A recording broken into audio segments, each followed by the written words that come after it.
Championship, Fulham held by DerbyO'Neill fumes after Stoke defeat. Fulham were unable to find a breakthrough in the absence of the championship's leading goalscorer Alexander Mitrovic as they were held to a 0-0 draw by bottom club Derby at Craven Cottage. Marco Silva's team were seeking an 8th successive win, but they were denied by Wayne Rooney's determined side. Fulham were left frustrated after being unable to capitalize on a succession of good chances, with Silva revealing afterwards that 6 or 7 players including Mitrovic were affected by illness. "It is a good point, a very difficult game against one of the best teams in the division," Rooney said afterwards. "After the last week, to get 4 points against Bournemouth and Fulham, they deserve credit for that. I give the players big demands every day and they haven't let me down one bit," Rooney added. "We'll keep fighting and pushing, you never know, even if there's a small chance of staying up. It definitely wasn't our best performance, but we created enough to win the game," said Silva. "We are not happy because we didn't win the game. We created so many chances. It's something that can happen. We lost to Blackpool when Mitro played, he is an important player, but he is not the reason we didn't win the game." Millwall and Bournemouth shared the spoils in a 1-1 draw at the Den.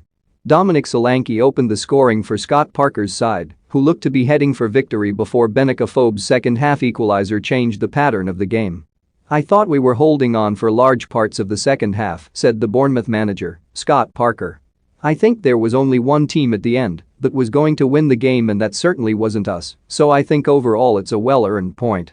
Stoke's 3-game winning streak ended in a surprise loss to Bristol City at Ashton Gate, with Potters manager Michael O'Neill critical of referee Oliver Langford after the match.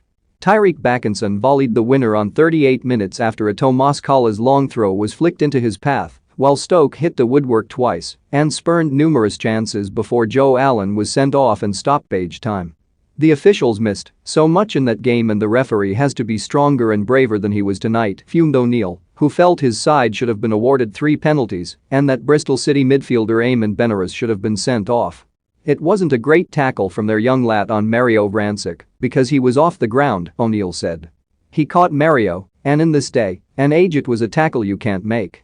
We were clearly the better side, but the goal gave them something to hang on to in the second half." Blackburn are in 7th, 1 point behind Stoke, after an emphatic 4-0 victory over Peterborough. Harry Pickering headed Rovers into the lead, with Ben Brereton Diaz and Darragh Lenihan also finding the net before half-time. Diaz then added a 4th on the hour to round off the scoring. Luke Amos scored a late winner for QPR as they beat Huddersfield 1-0 and moved up to 4th in the table.